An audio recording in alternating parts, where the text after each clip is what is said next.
of the jokes that were being told to him when he finally told me he was being bullied. What kind of jokes? Do you know the difference between a Jew and a pizza? Pizza doesn't scream when you put it in the oven. Students told him that? Yeah. Can you imagine the stuff he kept from me? That he wouldn't share with me?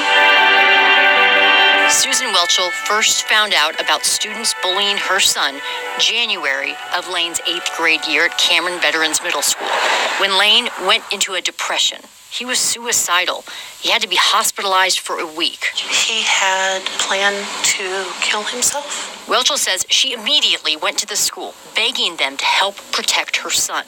I talked to the counselor first, and she said, well, give me names. And I said, I don't have names.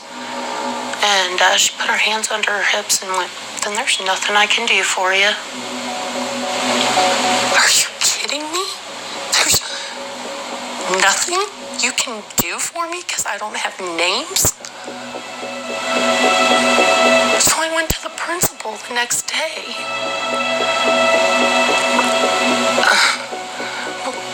Give me names. I don't have names.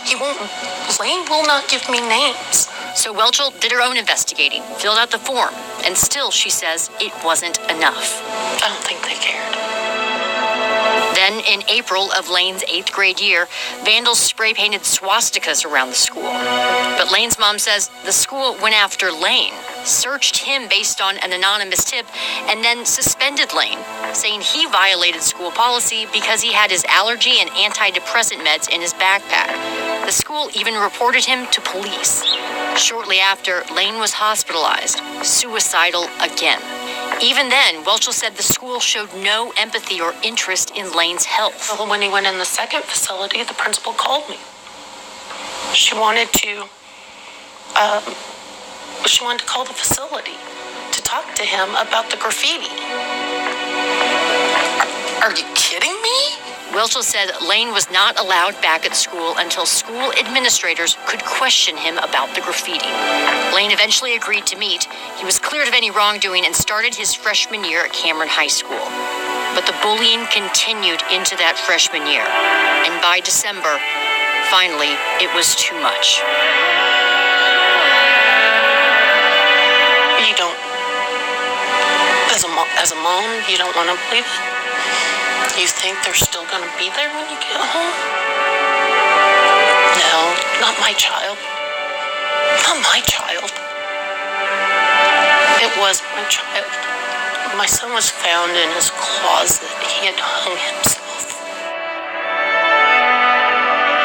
It was a slow motion tragedy. It was entirely preventable. Attorney Chris Dubb is representing Welchel in her suit against Cameron School District. Do you think the school district could have taken steps that may have saved his life? I do.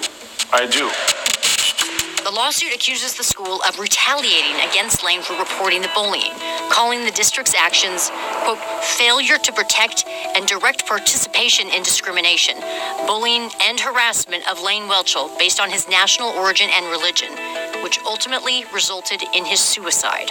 They didn't take bullying and harassment of a Jewish kid very seriously.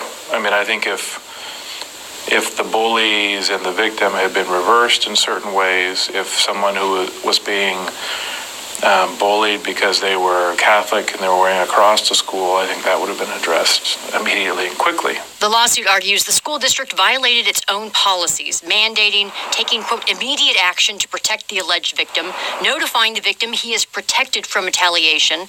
Within 2 school days of receiving a report of bullying, the principal will initiate an investigation of the incident. Students participating in bullying will be disciplined.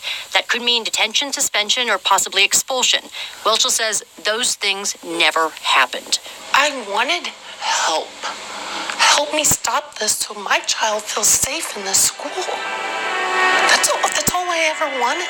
What she wants now is accountability and change before another student feels abandoned by the school that's supposed to protect them.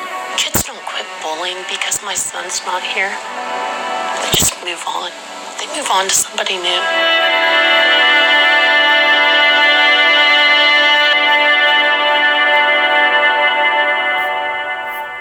The Cameron School District Superintendent declined our request for an interview and said the school district will not comment on specific student matters or pending litigation.